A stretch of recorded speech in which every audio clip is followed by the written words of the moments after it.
Hi అండి. ఈరోజు నేను ఆలు పరాటా చేసుకునే విధానం చెప్పాలనుకుంటున్నాను.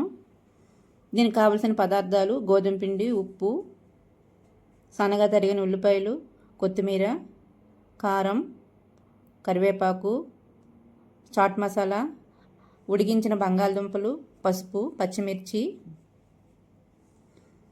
తగినంత ఆయిల్. తయారు చేసుకునే విధానం: ముందుగా గోధుమ పిండిలో కొద్దిగా తగినంత ఉప్పు, కొద్దిగా నూనె, నీళ్లు పోసి మెత్తగా మనం చపాతీ పిండిలాగా మృదువుగా కలుపుకొని పిండిలాగా ఒత్తుకోవాలి.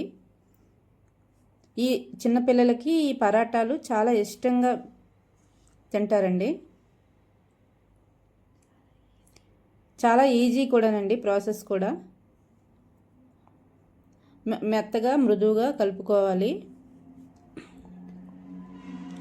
కొద్దిగా నీళ్ళు పోసుకుంటూ తగినంత పోసుకొని మనం మూత పెట్టుకోవాలి. ఒక పావుగంట పక్కన పెట్టుకుంటే బాగుంటుంది. తర్వాత ఉడికించిన బంగాళదుంపల్ని స్మాషర్ పట్టుకొని శుభ్రంగా మెత్తగా మెదుపుకోవాలి.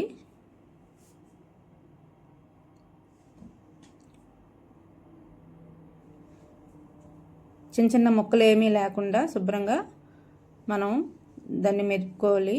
తర్వాత అందులో కొద్దిగా తగినంత కారం,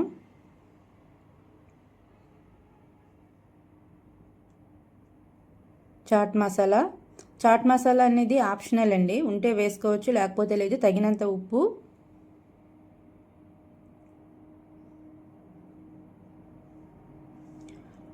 కరివేపాకు,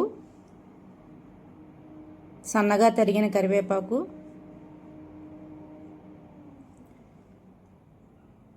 సన్నగా తరిగిన కొత్తిమీర,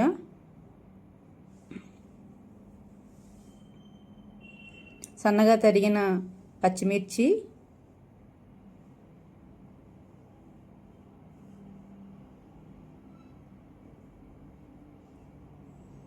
పసుపు తగినంత,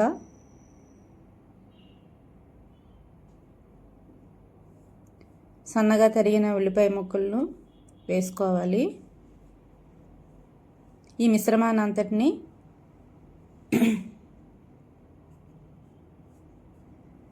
మెత్తగా శుభ్రంగా కలుపుకోవాలి.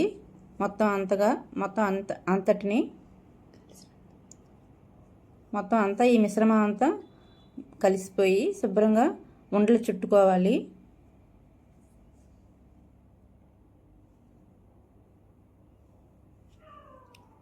ఇప్పుడు ముందుగా కలిపిన చపాతీ పిండిని చిన్న చిన్న ఉండలుగా తగినంత వీడియోలో చూపించినట్టుగా తీసుకొని ఈ మిశ్రమం ఇలా ఉండలు చుట్టుకోవాలి. చపాతీ పీట మీద కొద్దిగా ఆయిల్ పోసుకొని ఈ ముద్దని పెట్టి నెమ్మదిగా ఒత్తుకోవాలి.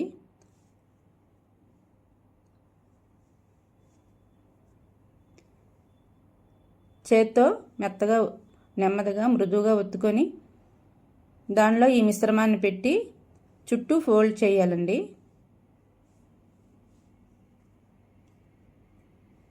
దగ్గరగా ఫోల్డ్ చేయాలి. ఈ మిశ్రమాన్ని చపాతీలాగా చేత్తోనే ఒత్తుకోవాలండి. ఇలా తగినంత ఆయిల్ రాసుకుంటూ చేతికి నెమ్మదిగా మృదువుగా ఒత్తుకోవాలి. ఇప్పుడు ఈ మిశ్రమం అంతా బయటికి కనిపించకుండా నెమ్మదిగా జాగ్రత్తగా కర్రీ మిశ్రమం అంతా బయటికి రాకుండా నెమ్మదిగా ఒత్తుకొని స్టవ్ మీద పెనం పెట్టుకొని దాని మీద తగినంత ఆయిల్ పోసి మీడియం ఫ్లేమ్ మీద కొద్దిగా హీట్ ఎక్కాక దాని మీద ఈ పరాటాలని మనం చేత్తోనే కొద్దిగా నెమ్మదిగా ఒత్తుకోవాలి. ఏం అవదండి, బాగానే వస్తుంది. ఒకవేళ ఏమైనా చిన్నది అటు ఇటుగా విరిగినా అంతా సెట్ అవుతుందండి. దగ్గరికి మనం లాగితే అంత బాగానే ఉంటుందండి. చాలా బాగుంటుంది, చాలా టేస్టీగా ఉంటుంది. మనం అటు ఇటు తిప్పేటప్పుడు కొద్దిగా చిన్నది ఎక్కడైనా బ్రేక్ అయినా ఏం అవదండి. చేత్తో మనం కొద్దిగా ఒత్తుకుంటే బాగానే ఉంటుందండి. తగినంత మనకి నెయ్యిగాని ఉన్నట్లయితే కొద్దిగా నెయ్యి ఏదైనా వేసుకుంటే ఇంకా బాగుంటుందండి, టేస్టీగా ఉంటుంది.